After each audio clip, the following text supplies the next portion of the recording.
Hi friends, నా పేరు Shravan Kumar. Telangana RTC టీజీఆర్టీసీలో ఎట్టకేలకు భారీగా ఉద్యోగాల నియామక ప్రక్రియ ఊపందుకొనుంది. ఎన్నో ఏళ్లుగా పెండింగ్లో ఉన్న ఈ ఉద్యోగాల నియామక ప్రక్రియ అనేది ఎట్టకేలకు ఒక కొలిక్కి వచ్చింది. చివరిగా 2012లో టీజీఆర్టీసీలో అంటే ఉమ్మడి రాష్ట్రంలో ఆర్టీసీలో మనకి ఉద్యోగాల నియామక ప్రక్రియ అనేది జరిగింది.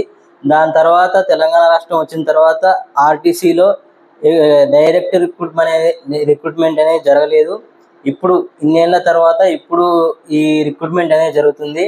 అసలు ఏంటి, ఎన్ని ఖాళీలు ఉన్నాయి, వచ్చే నోటిఫికేషన్లో ఎన్ని ఖాళీలు ఉండే అవకాశాలు ఉన్నాయి, ఏ విభాగాల్లో ఎన్నెన్ని ఖాళీలు ఉంటాయి, ఇట్లాంటి విషయాల గురించి ఈ వీడియోలో కంప్లీట్గా వివరించే ప్రయత్నం చేస్తాను. వీడియోని మొత్తం చూడండి. నచ్చితే ఒక లైక్ చేయండి. కొత్తగా ఎవరైనా చూస్తున్నట్టయితే తప్పకుండా సబ్స్క్రైబ్ చేయండి. ఈ తెలంగాణ ఆర్టీసీ టీజీఆర్టీసీలో మనకు 2014లో మనకు తెలంగాణ రాష్ట్రం వచ్చిన తర్వాత 2015లో ఏపీఎస్ఆర్టీసీ నుంచి మనకు టీజీఎస్ఆర్టీసీగా మనకు కొత్త సంస్థ ఏర్పాటైంది, కార్పొరేషన్. దీన్ని ప్రభుత్వంలో విలీనం చేస్తూ ఉన్నారు. ఇంకా ప్రతిపాదన అనేది ఇంకా పెండింగ్లో ఉంది.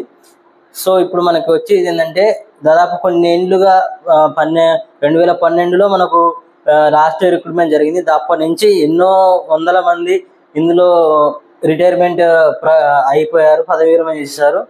చాలా అందులో ఉద్యోగాల ఒత్తిడి ఉంది. ఈ నేపథ్యంలో మొత్తం 3038 పోస్టులకి ప్రభుత్వం గ్రీన్ సిగ్నల్ ఇచ్చింది.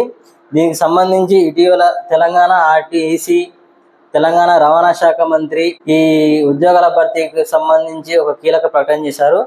త్వరలోనే, అంటే ఇప్పుడు ఏప్రిల్ ఎండింగ్లో లేదా మే 1st, 2nd వీక్లో ఈ ఆర్టీసీకి సంబంధించి రిక్రూట్మెంట్ సంబంధించి నోటిఫికేషన్ వచ్చే అవకాశం ఉందని ఆయన క్లియర్గా చెప్పారు. అయితే ఇందులో ఎన్ని పోస్టులు ఉన్నాయి, ఏ విభాగాల్లో ఎన్ని పోస్టులు ఉన్నాయో ఒకసారి పరిశీలిద్దాం. మనకు మొత్తం 3038 ఖాళీలు ఉన్నాయి ఆర్టీసీలో ప్రస్తుతానికైతే. అంటే ఎక్కువ బస్సులు మనకి అవసరం ఉంది, కానీ ప్రస్తుతానికైతే 3038 పోస్టులకే ప్రభుత్వం అనుమతి ఇచ్చింది. ఆ పోస్టులు ఏంటో ఒకసారి చూసే ప్రయత్నం చేద్దాం. ఎక్కువగా ఇందులో మనకు డ్రైవర్ పోస్టులు ఉన్నాయి. 2000 మనకు డ్రైవర్ పోస్టులు ఉన్నాయి. శ్రామిక్ సంబంధించి 743 పోస్టులు. డిప్యూటీ సూపరింటెండెంట్ మెకానికల్ విభాగంలో 114 ఉన్నాయి. డిప్యూటీ సూపరింటెండెంట్ ట్రాఫిక్ విభాగంలో 84 ఖాళీలు ఉన్నాయి. Depot manager, assistant traffic manager విభాగంలో మనకి 25 ఖాళీలు ఉన్నట్టు తెలుస్తుంది.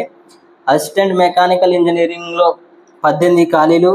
అసిస్టెంట్ ఇంజనీర్ సివిల్ విభాగంలో 23 ఖాళీలు.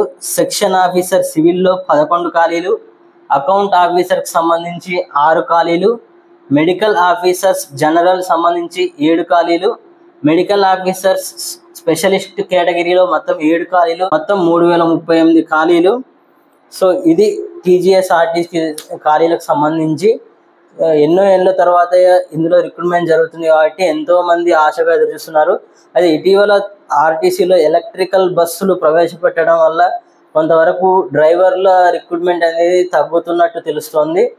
అయితే ఎప్పటి నుంచో ఇందులో డ్రైవర్ ఖాళీలు 2000గానే చూపిస్తున్నారు. మరి అప్పటి నుంచి పెండింగ్లోనే వండుకుంటూ వస్తుంది. మరి ఎప్పుడు ఇది రియాలిటీకి వస్తుందో మనం వేచి చూద్దాం. అతి త్వరలోనే ఈ ఆర్టీసీకి సంబంధించి భర్తీకి సంబంధించి నోటిఫికేషన్ వస్తుందని ఆశగా ఎంతోమంది ఎదురు చూస్తున్నారు.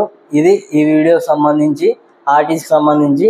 ఈ వీడియో మీకు నచ్చితే ఒక లైక్ చేయండి. తప్పకుండా కొత్తగా చూస్తున్నట్టయితే సబ్స్క్రైబ్ చేయండి. మరో మంచి ఇన్ఫర్మేటివ్ వీడియోతో మళ్ళీ కలుస్తాను. Thank you.